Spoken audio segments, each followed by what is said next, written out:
Hey guys, it's Tiana Mangakahia. I'm number 5 for the Sydney Flames. I'm point guard, combo guard, and this season's gonna be the best season yet. I was labeled a loser. They wrote me off, claimed I had no future.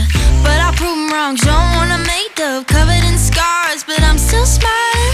Cause I know at the end of the day I'll get the last ha ha ha, just a matter of time. Ha ha ha, until I take what's mine. Ha ha ha, had me looking like a clown. But what goes around comes back around. What goes around comes back around. Look at me now. Oh, I'm a pro basketballer, I'm a breast cancer survivor, and I always put my family first. Whatever I say goes. I'm the one run the show. They all abide by me. I'm taking the lead.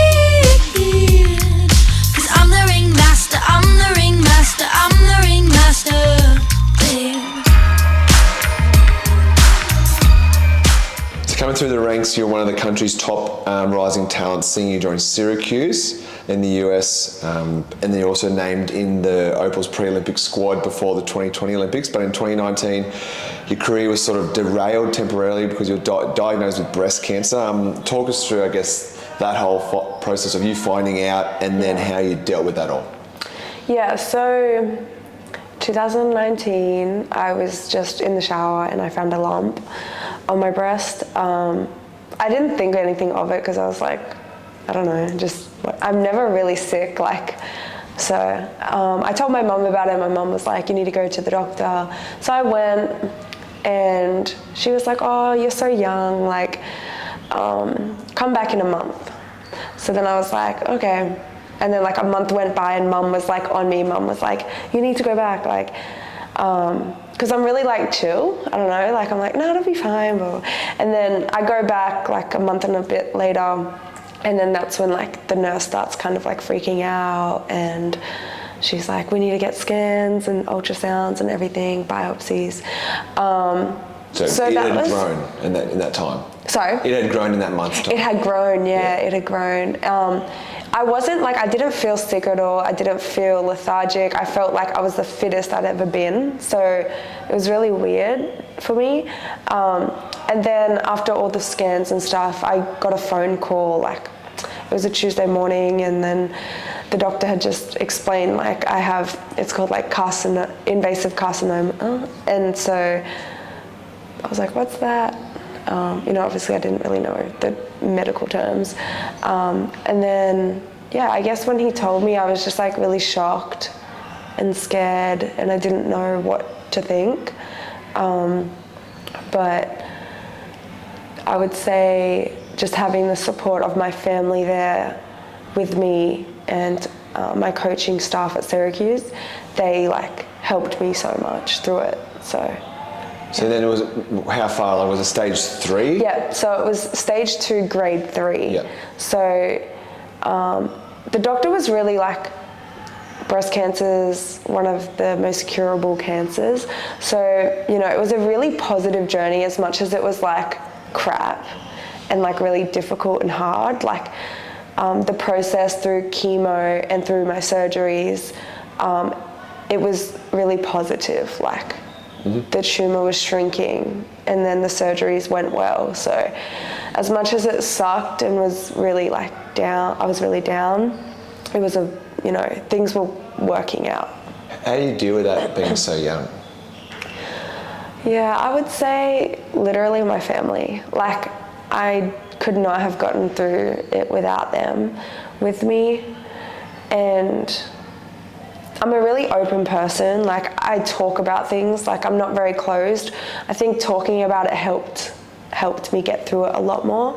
I also think when I was first diagnosed, it was a little bit in denial. I didn't want, so when I started chemo, I was obviously really sick, but I didn't want to just stay in my room and be sick. I wanted to go out with my friends still, and I still did. I still went out. I still went to the beach in the summers and stuff. So I didn't close myself off to the world. And let it define you. Yeah. I still, enjoyed going out with friends. How long was the sort of, I guess, the whole process from when you started chemo to, I guess, when you're back playing? Back playing, yeah. So I started chemo July 1st. Yep. And then I didn't play until the next year in October, September. Wow. So it was like a year and a bit without playing. I started training like in June, so of the next year. Yeah. And that's, I guess, what you've talked about, like you don't really appreciate how much you love something till it's gone. Yeah, for sure. Like when I didn't have it, I would say I was really kind of distracted. I didn't think about basketball much. Yeah, like obviously I wanted to get back on the court, but I just was always with my family, my brothers, and yeah, just doing the things I enjoy, being out with friends and stuff. So they flew over and spent 12 months with you? So they flew over individually. Okay. So my oldest brother came just throughout chemo. So chemo was for 4 months. So just one brother flew over for 2 weeks because they all work, you know, like, and then the next 2 weeks my other brother flew over with his wife. And then so they all alternated times. So I had someone with me throughout chemo. Yeah. Following this, then talk about the recovery process, obviously, for getting back into like basketball shape and going through all like chemo and radiotherapy as well? No, just surgeries. Okay, yeah. So I had chemo 4 months and then I had 2 surgeries. But I would say that was probably the hardest part. Chemo was by far the hardest, physically, but I would say mentally when it comes to basketball, was coming back. Like it's been, so that was like 2020, so it's been like 2 years now since I've been playing back, like at the level that I can. I would say like my first year back at my senior year at Syracuse was like my worst year there, like coming back, and it was really hard mentally to like believe in myself when I was like still on medication. I couldn't really play how I wanted to play. And you played previously, yeah. Yeah, how I had played like the past 2 years. So it was like really weird for me to come back and kind of not be where I used to, and it was hard. And I would like, so I was on medicine for 2 years or a year and a half after that, and then I was like, nah, I'm going off the medicine because I literally could not play on the like my muscles, everything was just like really sore. So I went off it, and now I'm only just starting to finally see myself like how I used to play. But it's been so long, and that's probably one of the hardest parts, is coming back when you're physically and mentally kind of know that you're not where you used to be, but continuing to like push through those days where you're like, oh my gosh, I suck a little bit compared to how I used to be. And I'm still not where I used to be, but yeah, I'm getting there. What was it like to, I guess, get back on the court and play again after all that? Was there ever a period of time where you thought, maybe I'll never play basketball again?